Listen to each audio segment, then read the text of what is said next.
Muscles and movement. देखिए अगर हम बॉडी की बात करते हैं ना, बॉडी हमारी जो है, अगर इसकी मूवमेंट की बात कर लो या फिर वॉकिंग की बात करो, जंपिंग की बात करो, रनिंग की बात करो, या कुछ भी आप काम कर रहे हो, बॉडी में कोई भी काम आप कर रहे हो ना, तो आपको मूवमेंट के लिए किस चीज की जरूरत पड़ेगी? हमेशा मसल्स की जरूरत पड़ने वाली है। आपके चैप्टर का नेम क्या था? Support and movement. अब बेटा यहाँ पे देखें, ये वाला जो टॉपिक है ना, ये बिल्कुल उस वो जो टाइटल है ना, उस टाइटल की इक्कासी कर रहा है, यानी कि किस तरह से मूवमेंट होगी और किस तरह से आपके मसल्स क्या प्रोवाइड करेंगे?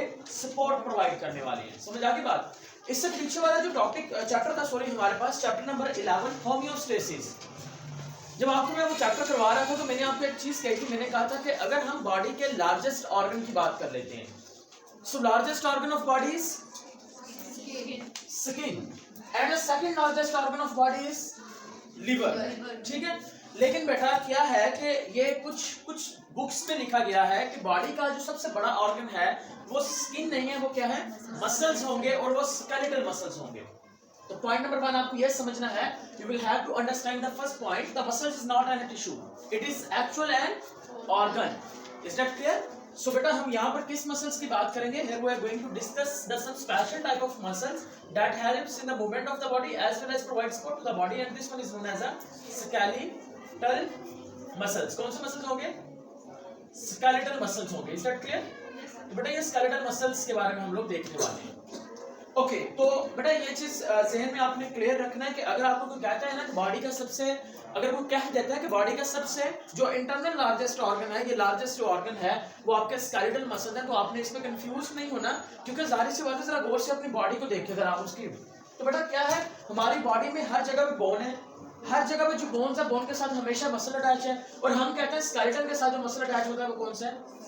स्केलेटल मसल है। तो इस बात में कोई शक भी नहीं है, अगर कोई बच्चा कह देता है, ये कोई भी कह देता है आपको कि स्केलेटल मसल सबसे बड़ा ऑर्गन है, तो आपने समझ लेना है कि मसल्स वाकई में क्या होते हैं? मसल्स क्या है? ऑर्गन है। और अगर ये लार्जेस्ट ऑर्गन की जगह लिख दिए जाए तो ज्यादा फर्क नहीं पड़ेगा स्टेटमेंट के ऊपर और हमारी हेडिंग्स के ऊपर। Is that clear?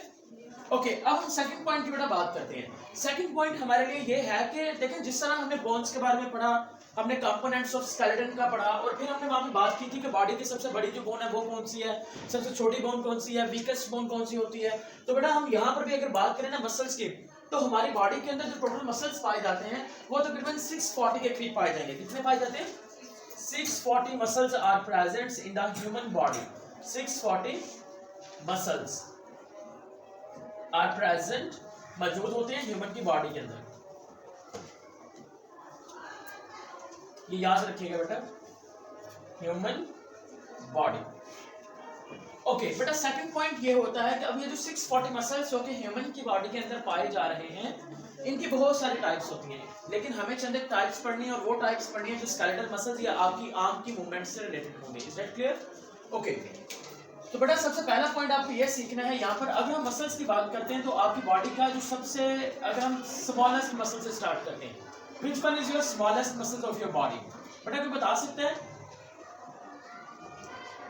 Smallest muscle? अरे बेटा आपने पढ़ा था कि बॉडी की सबसे स्मॉलेस्ट बोन कौन सी है? स्टेप्स। फिर हमने पढ़ा बॉडी में सबसे स्मॉलेस्ट ज्वाइन स्टेप्स में था, और आज हम बात करेंगे अगर स्मॉलेस्ट मसल्स की, तो आपने भी यही बात करनी है अगेन, स्टेपियस मसल्स। कौन सा? स्टेप, STAPEDIUS, स्टेपियस मसल प्रेजेंट होगा कहां पर? आपके स्मॉलेस्ट जो मसल है बॉडी के अंदर। Is that clear? ओके बेटा, अगर हम बात करते हैं ना आपकी बॉडी के लार्जेस्ट मसल्स के बारे में, या स्ट्रॉन्गेस्ट कह लें दूसरे वर्ड्स में, तो आपकी बॉडी के जो लार्जेस्ट मसल्स होता है, आपने वो याद रखना है कि आपकी बॉडी का सबसे जो लार्जेस्ट मसल होगा वो आपको बेटा प्रेजेंट होगा बटक रीजन में।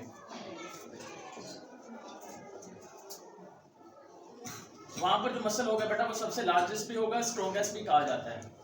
यानी कि बेटा यहाँ से जो मसल राइज होगा ना बैक साइड से, इस साइड से, तो वो मसल जो होगा सबसे लार्जेस्ट भी होगा और स्ट्रॉन्गेस्ट भी होगा। Is that clear? ओके, अब बेटा बॉडी का कोई भी मसल है, 640 मसल्स होते हैं ना, 640 मसल्स में से अगर हम बॉडी का कोई भी मसल उठा के देख लेना, हर मसल जो होता है वो एक साइड पर एक फिक्स्ड बोन से अटैच होता है और दूसरी साइड से वो एक मूवेबल बोन से अटैच होता है। यानी कि मसल्स की जो एक साइड होती है वो किससे अटैच होती है? बेटा फिक्स्ड बोन के साथ और मसल्स की दूसरी साइड किससे अटैच होती है? Movable bone. अगर हम फिक्स्ड बोन की बात करते हैं यानी कि मसल का वो हिस्सा जो फिक्स्ड बोन के साथ अटैच होता है बेटा, हम उसको नाम देते हैं ओरिजिन। क्या नाम देंगे? ओरिजिन का नाम देंगे। और मसल्स का वो हिस्सा जो मूवेबल बोन के साथ अटैच होगा, हम उसको नाम देंगे इंसर्शन का।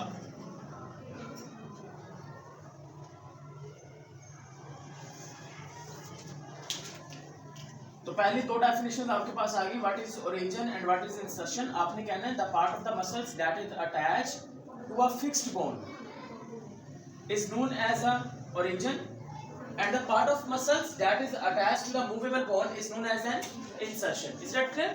जैसा कि अगर बेटा हम यहाँ पर देख लेते हैं ये वाले जो मसल्स हैं, अब ये जो मसल्स हैं बेटा इसका जो एक हिस्सा होता है वो हमेशा हमारी फिक्स्ड बोन के साथ अटैच है और एक जो है वो मूवेबल बोन के साथ अटैच है। तो एक ओरिजिन है, दूसरा क्या होगा?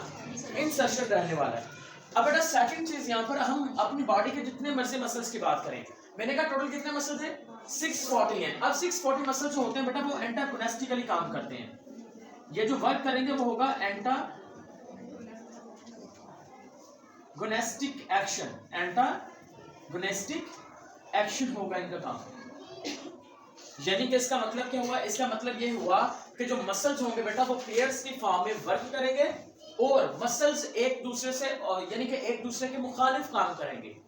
सपोज दैट बेटा जब आप अपने बाजू को फोल्ड करने की कोशिश करते हो या बेंड करने की कोशिश करते हो, उस वक्त अगर आपका एक मसल्स कॉन्ट्रैक्ट है तो दूसरा मसल क्या हो जाएगा? रिलैक्स हो जाएगा। Is that clear? आप पाँव की बॉडी के किसी भी हिस्से के मसल्स की बात करो, स्केलेटल मसल्स की, तो स्केलेटल मसल्स हमेशा आपने कहना है कि कौन सा एक्शन शो करेंगे?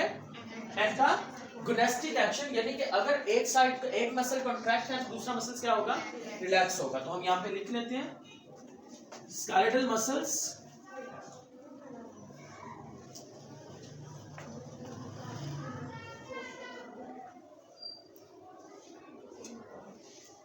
present in human body works antagonistically and this mechanism is called एंटागोनिस्टिज्म। इसको एंटागोनिस्टिज्म का नाम दे देंगे। ओके, अब बेटा हम बात कर लेते हैं फ्लेक्सर मसल्स की या फ्लेक्सेशन की। What is flexion? बेटा एक आखिरी चीज फ्लेक्सेशन को स्टडी करने से पहले वो होता है हमारे पास एक कनेक्टिव टिश्यू और उस कनेक्टिव टिश्यू का नेम होता है टेंडेंस। What is tendons? आपने कहना है कि tendons is a connective tissue that connects the bones with the muscles. देखें एक जो मसल है वो बोन के साथ अटैच तो हो रहा है लेकिन उसको अटैच करवाने वाला भी एक कनेक्टिव टिश्यू है, उसका नेम क्या होगा? टेंडेंस। तो हम लिखेंगे tendons is connective tissue that attach muscles with bone. जो मसल्स को बोन के साथ अटैच करते हैं उसे हम नाम दे देंगे टेंडेंस का नाम दे देते हैं। ये आ गया आपका पॉइंट। अगर बेटा आपके बाजू में दर्द हो रहा है ना, इस वाले बाजू में दर्द हो रहा है, तो आपने समझ जाना कि आपका जो टेंडेंस है ना वो कहीं से डैमेज हो चुका है। यानी कि अगर आपके बाजू के अंदर पेन हो रही है तो इसका मतलब क्या होगा? आपका टेंडेंस जो कि मसल्स को बोन से अटैच कर रहा है वो क्या हो चुका है? डैमेज हो चुका है। आपकी बुक में एक और एमसीक्यूज बन सकता है टेंडेंस से रिलेटेड। वैसे टेंडेंस और लिगामेंट्स इससे प्रीवियस टॉपिक है, वो देखेंगे लाजमी हम एक बार। लेकिन टेंडेंस से एक एमसीक्यूज ये बन सकता है कि अगर आपसे पूछा जाए कि लिगामेंट्स और टेंडेंस में से कौन सा ऐसा कनेक्टिव टिश्यू है जो फ्लेक्सिबल नहीं होता, ठीक है, जिसकी इलास्टिसिटी होती ही नहीं है, तो आपने किसका नेम लेना है? टेंडेंस का। तो टेंडेंस जो होते हैं बेटा ये नॉन इलास्टिक होते हैं, बिल्कुल फ्लेक्सिबिलिटी में जीरो होते हैं, नॉन फ्लेक्सिबल होते हैं। अब इसका मतलब क्या हुआ? इसका मतलब ये हुआ बेटा, देखिए जरा, जब हम मसल्स को कॉन्ट्रैक्ट करके अपने बाजू को बेंड करने की कोशिश करते हैं तो देखें जब मसल्स कॉन्ट्रैक्ट हो रहा है उसी वक्त आपकी जो हड्डी है वो मूव कर रही है। ऐसा तो नहीं हुआ आपका मसल्स पूरा कॉन्ट्रैक्ट हो गया लेकिन हड्डी यहाँ की है, ऐसा हो सकता है? नहीं हो सकता। इसका मतलब यह है कि यह फ्लेक्सिबल नहीं है। जैसे ही ये कॉन्ट्रैक्ट होगा, इसके कॉन्ट्रैक्ट होने से जो बोन है वो लिफ्ट ऑफ हो जाएगी। Is that clear? तो हम कहेंगे इसकी फ्लेक्सिबिलिटी बिल्कुल जीरो है। फ्लेक्सिबिलिटी होती क्या बेटा, जैसे कि एक स्प्रिंग है, उसको आप खींच लें तो वो थोड़ा सा बढ़ जाता है ना साइज में, लेकिन आपको जो मसल है जैसे ही बेटा खींचा चला जाएगा तो ये भी वैसे ही आपकी जो बोन है उसको लिफ्ट कर देगा। अब फ्लेक्सेशन क्या होते हैं बेटा, आपने कहना है कि वो मसल्स जो आपके ऊपर वाली साइड पर यहाँ पर प्रेजेंट होंगे उसको क्या नाम देंगे? फ्लेक्सेशन। फ्लेक्सर मसल्स का क्या नाम देंगे? Flexor muscles. तो हम यहां पर इसकी डेफिनेशन लिख लेते हैं। व्हेन फ्लेक्सर मसल्स कॉन्ट्रैक्ट्स, जब फ्लेक्सर मसल्स कॉन्ट्रैक्ट होगा, इट बेंड द आर्म, ये आर्म को क्या कर देगा? बेंड कर देगा। और इस मूवमेंट को क्या नाम दे देंगे? This is called flexion. इसको क्या नाम दे देंगे? फ्लेक्सेशन का नाम दे देंगे। अब बेटा दूसरी बात आपके पास फ्लेक्सर मसल्स होता क्या? फ्लेक्सर मसल्स का मतलब मैंने कहा कि ये वाला जो मसल है, ऊपर वाला मसल्स, ये आप इसको कॉन्ट्रैक्ट करिए तो आपको बाजू जो होता है वो ऑटोमेटिकली बेंड होना शुरू हो जाता है, ऊपर आ जाता है। Is that clear? तो ये वाली जो मूवमेंट है, ये देखिए ये बाजू बिल्कुल स्ट्रेट है। अब जैसे मैंने इसको कॉन्ट्रैक्ट किया तो ये जो मूवमेंट आई है, इस मूवमेंट को हम क्या नाम दे देंगे? फ्लेक्सेशन का नाम देंगे। क्या नाम देंगे? फ्लेक्सेशन का नाम देंगे। और ये मूवमेंट किस वजह से होगी?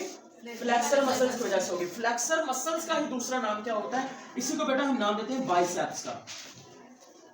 बाइसेप्स मसल्स, यानी कि अगर आपको कह देता है कि बाइसेप्स मसल्स कॉन्ट्रैक्ट हो रहे हैं, बाइसेप्स मसल्स की कॉन्ट्रैक्शन से मूवमेंट कौन सी होगी? आपने कहना बाइसेप्स मसल्स अगर कॉन्ट्रैक्ट होते हैं तो मूवमेंट कौन सी है?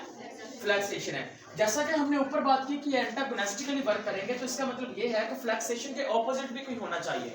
तो फ्लेक्सेशन के बेटा अगर हम ऑपोजिट बात करते हैं तो फ्लेक्सेशन के ऑपोजिट होता है एक मसल्स जिसको हम नाम देते हैं एक्सटेंसर मसल्स का, या एक्सटेंशन नाम देंगे। एक्सटेंशन। अब ये बेटा एक्सटेंशन क्या होता है? देखें, जब आप अपना बाजू बिल्कुल सीधा करेंगे ना, बाजू के बिल्कुल सीधा करते ही आपके फ्लेक्सर मसल्स रिलैक्स होंगे। फ्लेक्सर मसल्स का रिलैक्स होता ही आपके ये वाला जो एक्सटेंसर मसल्स होंगे बेटा, ये क्या हो जाएंगे? कॉन्ट्रैक्ट हो जाएंगे। देखिए एक मसल्स रिलैक्स हो रहा है तो दूसरा कॉन्ट्रैक्ट हो रहा है। अगर एक कॉन्ट्रैक्ट हो रहा है तो दूसरा क्या हो रहा है? रिलैक्स हो रहा है। तो एंटागोनिस्टिकली काम तो कर रहे हैं। तो आपने कहना है कि बेटा जब आपके फ्लेक्सर मसल जो हैं ये रिलैक्स होंगे, आपके एक्सटेंसर मसल्स कॉन्ट्रैक्ट हो जाएंगे। इस मूवमेंट को क्या नाम देंगे? एक्सटेंशन का नाम दे देंगे। क्या नाम दे देंगे? एक्सटेंशन का नाम दे देंगे। एक्सटेंशन क्या होगा? आपने कहना है कि जब आपके फ्लेक्सर मसल्स रिलैक्स हो रहे हैं, जब आपके बाइसेप्स मसल्स रिलैक्स हो रहे हैं, लेकिन आपके जो एक्सटेंसर मसल्स हैं, या एक्सटेंसर मसल्स का दूसरा नेम क्या होगा? Triceps muscles. क्या नेम होगा? तो बेटा हम इसको लिख लेते हैं ताकि हमें भूले ना। एक्सटेंसर मसल्स और कौन सा होगा बेटा? Triceps muscles. Extensor muscles and triceps muscles. बेटा ये जब ये दोनों आपके मसल्स आपके कॉन्ट्रैक्ट हो जाएंगे तो इसके कॉन्ट्रैक्ट होने से जो मूवमेंट होगी उसको क्या नाम देंगे? एक्सटेंशन का। व्हेन